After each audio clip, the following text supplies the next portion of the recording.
right, 5 minutes after 9 o'clock. Thank you for tuning in. I was really wanting to begin this next segment with the Rocky theme. You know what I loved about the movie Rocky, Robin? What's that? It wasn't the boxing. It wasn't the love story. It was the fact that this guy had so many obstacles to overcome, and it looked like all of the odds were stacked against him, and yet he still came out, I mean, really looking pretty good, you know? And our next guest has a similar story, not exactly the same, but similar in the fact that he had lots of obstacles. The book is called Small Puddles. Michael P. Danziger is on the phone. This is him saying this, not me, Yale's worst oarsman. I've always thought that'd be fun to be part of one of those teams, by the way. Michael is also the founder of the Stepping Stone Foundation, which prepares students from underprivileged and underrepresented backgrounds to get into schools which lead to college and graduation. How awesome is that? I think he's in Boston. Let's find out right now. Good morning, Michael Danziger. Thank you for being on the show with us today. Thank you so much for having me. I am in Boston, Massachusetts. Well, thank you for getting up to be with us this morning. I love the fact that you have outlined in your book your life in such a way that we know that there was no golden spoon or silver spoon or whatever the thing is. I mean, you really had to work for everything you've got. Well, I did have to work for everything that I got, but advantages, whether I was fully aware of them or not, I'm not quite sure, and I probably was a bit naive. But one of the things that I found, and probably one of the major reasons for starting the Stepping Stone Foundation, is all I had to do was work pretty hard, and the world was my oyster. And there are kids who are on the other end of the spectrum for whom the deck is really stacked against them, and I thought that I could give them, a chance to get into college and graduate. And the rates have been astounding, 80% graduation. Yeah, and I think when we give the message to kids who are really underprivileged or discriminated against in one way or another, when we tell them, if you work hard, you can get anything, and they look around themselves and say, my dad works pretty hard, and he's still making minimum wage. That's the kind of, I love the fact that you're reaching out to those people, especially young people. Well, that's a great point that you make, because one of the things that we've had to do as we've grown the organization is change the culture from one of despair or, that's not for me, to one of expectation, which, as you were saying, if you work hard and you're in a structured program, you will go to college and have the skills you'll need to graduate. Yeah, I hope that's true in America now. I know that we've had parts of our history when that was true for only some of us. I hope it's no longer leaving anybody out. But I know parts of the world are still in that circumstance. So the book hopefully will be having an impact not just on Americans, but on others in the rest of the world. That'd be great. I know that, in the last century, we were one of the leaders in public education, and I think by lots of metrics, we've fallen off, so that's a worthy goal for sure. So I began the interview by comparing you to Rocky in a way, and just as Rocky drew us into the story with a sport, you do the same thing. You draw us into this story with a sport. Was that a conscious decision on your part? Well, first of all, that's really kind of you to say, and I think it was, because one of the things that I try to do is say that even in this sport, which is sort of forbidding, not fan-friendly, not even really relevant, there are, you can work hard, develop friendships, and that sort of stuff. So I think the persistence, even when people are telling you to quit and you don't think you have the time, is in and of itself, incredibly worthwhile. And it takes a lot of teamwork for a sport, especially like this one, because you have to work together. Your personalities can't clash, and yet you were underrated, but you finally made it. Well, thank you so much. And it is, in some ways, it doesn't really seem like much of a team sport, because there aren't strategies and plays like there are in basketball or football. But there is a certain cadence and a certain chemistry, and people who have shared this very intense experience and gotten through it together are generally a very, very tight group of guys, and it helps the boat go faster. But I also think it's a lesson for life, which is if you work hard with a group of people who share your values and your goals. Yeah, well, I like the metaphor of the rowing team, and I think Robin was hitting on that a little bit right here. We've had this discussion not too long ago on Independence Day, just the last week. We were talking about being interdependent and how at the end of a movie, when the credits roll, I mean, there are so many people who contributed to that movie. So at the end of my life, when the credits roll, I mean, there are so many people who've contributed to my life that it would be more credits than the Titanic movie or whatever. And so I think that's part of what you're saying also, especially using the metaphor of the rowing team. I think you're right completely on that. You said it way more eloquently than I ever could. But one of the things that I learned, and maybe it's applicable in other phases, is as I stuck with something that was really tough and other people started, dropping out for one reason or another, it just made me feel fantastic, and it fueled my fire. And a competitive world, and to the degree that these guys were on my team, that was great. But if I could last longer, as my coach said at the end of the book, just sticking with it for 4 years makes you a fabulous oarsman, no matter how. Oh, I love that. That's a good coach, yeah. But you had to work up to your position. You had to earn the respect of your future teammates. I mean, getting on the varsity team is not easy. Well, that's absolutely true, and it is all about earning respect. And in crew, there are morning practices, and it's all year round, so you really can gauge who's putting in an honest effort, who's doing extra, and who's slacking off, and it matters. It's really hard to respect someone who's not working as hard as you know that they can, and that's what I loved about crew, and that was the real value, was finally testing myself and laying it all out there and just seeing how good it was, and it was a meritocracy, and I liked it. When you look back at the things that you cringe in your life, do you have a way of excusing yourself or forgiving yourself for those things? Wow. There are a lot of cringeworthy vignettes in the book, that's to be sure. My perspective is these things happen to everybody, and if you make your mess your message, people probably won't make as much fun of you. If you make your mess your message. That is awesome. Oh my gosh, that's a t-shirt right there. Or that's your next book, maybe. Yeah, that's your next book. Oh my gosh, don't let that one go. It would be a super long book because there's a lot of mess, but not fun. Well, you were also an inspiration to some of your other teammates. I mean, you couldn't truly be the worst oarsman ever when you were giving out hope. I think that's true too, and everybody on the team, no matter how low, pushes the level above them, and they push the next one. So if there was no one on the bottom to push the second to worst string or boat, then the whole thing could topple down on itself. And again, as I said, I think as you go on in crew, at least at the college level, the respect that you get is for how much you're improving and how hard you're working. And since it's such an intimate group, everybody knows instinctively, how that works out. And to earn the respect of those guys has meant the world to me. Talk about those things that you mentioned in the book that are not scoreable, that you cannot measure. It's easy to measure success when you're in a basketball game and you're getting points, or when you're in a rowing team and you know your speed. But what about other things in life? You talk about some of the personal things, like relationships, for example.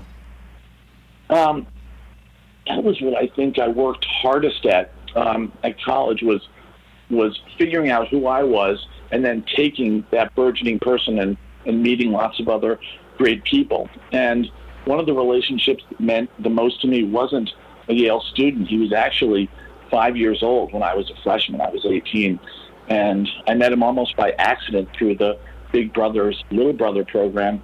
And we spent every single Saturday, without fail, during the school year for 4 years together. And I think that commitment meant a lot to me, and it developed a great relationship between me and Jamie, the young boy. Wow, that's awesome. How old is Jamie now? Wow, I think he must be in his late 30s, which is unbelievable. And he lives in Atlanta. We are, friends through Facebook. But he was an incredibly important part of my experience because he gave me perspectives and taught me lessons that I didn't know I needed to learn. Isn't it funny how sometimes we think we're the ones giving and we're actually the ones getting? I mean, I've always learned that if you give as much as you can, you'll almost always, in one manner or another, get more in return. And I think that's an important lesson. Yeah. I've learned it. It's been true every time. Yeah, it's a hard pill to swallow, but I think you're right, absolutely right. And maybe people can sit back and say, wait a minute, that wasn't true in this instance. But two thoughts I have to that. Either think it through a little bit harder, maybe there's something you're missing, or maybe you're right, maybe it doesn't happen every time, but it seems to happen a lot anyway. You're a philosopher. Did you know this about yourself? Wow. I don't know that I would have called it a philosopher, although the word philosopher has sophist in it, and that's somebody who can argue from many points of view. And I guess that I love information, and I like fair debates, and I like getting to know people who have different points of view than I do. So I guess that was great, but I'm not. Philosopher would be a toughie, but if you're willing to put that moniker on me, I'll take it along with being the worst oarsman. The word foundation really has a lot of different meanings. You created this entity that you called the foundation to enable you to help. You've helped over 3,000 students so far persevere and be successful. But foundation can also mean the teachings of one person. And that's what you're inspiring all of these students to have when you help them, is that they're seeing someone who really truly does care. I think that's true, and I guess your question is how do you motivate the kids who are in difficult circumstances to look beyond it and put their trust in education. The more we have this peer culture of 25, 27 years of students doing what they dreamed of doing, it becomes a lot easier to sell that to the next generation. And it is an amazing group of kids. There was a part in the book when you're talking about you're in a race and there's a boat, a power boat that I guess starts riding alongside you guys, and then pulls out, leaving a big wake, and it affects you and it affects the other racers also. If you could tell that kind of in an abbreviated form for the audience. Sure, absolutely. Well, this was when our fourth varsity boat was racing against Coast Guard's second boat, and we were out and the water was pretty rough, and just about 1,500 meters into a 2,000-meter race, a motorboat came by and just threw a huge wake past both of us, and we were prepared. We rode at the University of Tampa. When big boats would go by us, we figured out how to row in rough water, and our coxswain said, "Come on, let's make our move right now." And these guys, and it was sort of ironic because it was the Coast Guard, weren't prepared for the rough sea. So that's, one of the lessons that we learned is that, all of this drudgery and all of, these drills that the coaches make you do, when a boat comes by, which you never thought would happen, we'll be prepared and the other team won't. And that was a great lesson, and it didn't matter that I wasn't in a boat that was going to the Olympics after the season. It was a terrific lesson. How does your story differ from your teammates? Well, in some ways it doesn't differ because we all were rowing. It was a similar, we did similar exercises and worked out for just about as much a time. But I think for some teammates, they knew they were going to be in the very first boat, and their training wasn't to try and get the coach to notice them and maybe take him down on the spring trip to Florida. They were, they were practicing to make their boat go faster that they knew they would be in already.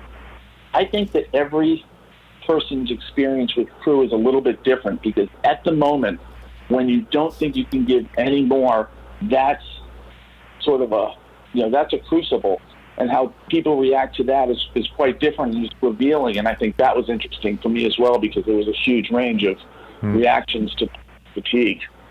Does the team do maintenance on their own boats and their own oars to make sure there aren't any cracks or anything detrimental to it? Well, now it's 30 years later, but I'm pretty sure that there's a boatsman whose job it is to make sure that nobody put a foot through the bottom of the boat and nobody twisted the rigging. So other than washing the boat down and making sure that their handles don't have splinters in them, there's really not much the kids need to do in terms of maintenance. We have, not too far from where we're speaking, we have a community called The Villages, and they have a rowing team. Mm-hmm. I think the difference is that their boats have dragon heads on them or something. It's some kind of a different... those are those outriggers. Yeah. And I hope I'm not offending anybody, but they're not young. You were young when you did this. Do you still do this?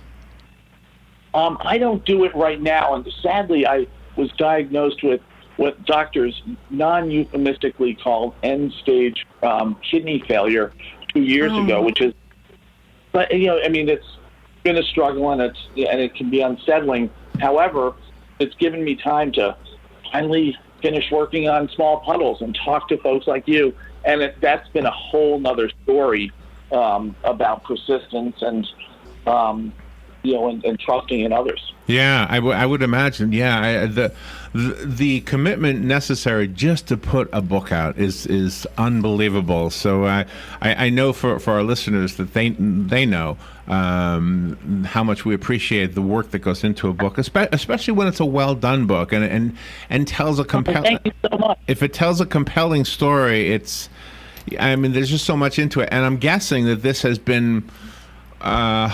What's a good word here? Harboring in your soul for a long time. You've been wanting to write the book? Well, I actually did write the book a couple of years after graduation. I went to Colorado and locked myself up and wrote the book, but I couldn't fit the computer into the trunk of my car, so I sold it with the book on it. Didn't copy it, so I spent the next 22 years recapturing it. So that, even the book itself was a lesson in persistence as well. But I'm really glad that I finished it, and I hope that people can relate to it, even if they're not rowers, because it's more a book about. No, and I'm not a boxer, and I got Rocky, and I'm not a rower or an oarer or whatever you call oarsman, but I get it. I get the point. I get the struggle. I get the commitment. I get the sense of a triumph. It's just. Everything is kind of universally human. I guess they're sort of primordial needs and goals in a really, structured, demanding environment. Was Yale's team considered the underdog when they would compete against schools like Harvard? Back in the early '80s, Yale had some fabulous teams and won national championships, but Harvard was the one team that always had our number. Luckily, we've turned that tide around in the last years, but for 20 years, it dominated us. And you're right to bring that up, because that was the very, very first intercollegiate athletic event, the Harvard-Yale boat race. Oh my gosh. This is a book for anybody who loves sports, loves what is the sport called again? What is it called again? What is the sport called? Power? Oh, it's called rowing. Rowing. But more than that, anybody who just is just a fan of human achievement. I think that's what this is for me. I have a copy of Small Puddles here. Michael sent us a copy, so call me if you want the copy that Michael sent us. I'll leave it on Patsy's desk. The rest of us have to go buy one. Do you have a website you can recommend? Yep, you can go to smallpuddlesbooks.com. And we have a Small Puddles Facebook page as well. And I did find that on Amazon, and you have 5-star ratings, so that is pretty good. You're doing really well with this one. When did the book come out? The book came out in April, and it came out on the Kindle version, and now you can get it. You can read it on ebook. You can get a paperback. The hardcover is coming out soon, or you can listen to it on Audible because I narrated the book. Do you receive any kind of resistance from the students that you're reaching out to help? Do they feel like they're never going to be worthwhile at anything? And how do you convince them that they can turn their life around? Well, they're in 4th and 5th grade, so their lives, don't really need turning around, but they just need to make sure that the opportunities are out there and that they're prepared for them. So I also think that after about 25 years, there's not a stigma at Stepping Stone because you have to go to summer school. It's actually a status symbol to be a Stepping Stone scholar.